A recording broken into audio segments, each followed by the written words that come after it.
Nakiisa ang mga tauhan ng Asturias Municipal Police Station sa pamamahagi ng relief goods para sa mamamayang labis na naapektuhan ng Bagyong Tino.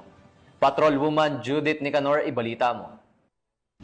Nakita ang kapulisan ng Asturias sa pamamahagi ng relief goods para sa mga pamilyang naapektuhan ng Bagyong Tino. Katuwang ang lokal na pamahala ng Asturias nito lamang ika-9 ng Nobyembre taong kasalukuyan.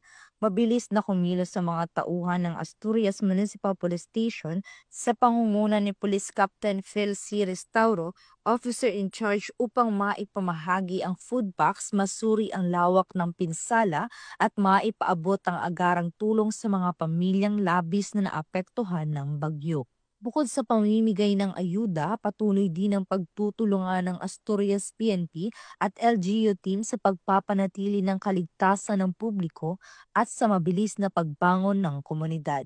Mula sa clearing operations hanggang sa pagtulong sa mga apektadong residente, walang tigil ang bawat unit sa kanilang operasyon simula pa noong unang araw ng kalamidad. Nananawagan naman ang pamunuan ng Asturias PNP sa mga residente na manatiling kalmado, magtulungan at magpakita ng kooperasyon habang isinasagawa ang mga hakbang tungo sa ganap na normalisasyon ng pamumuhay sa buong munisipalidad.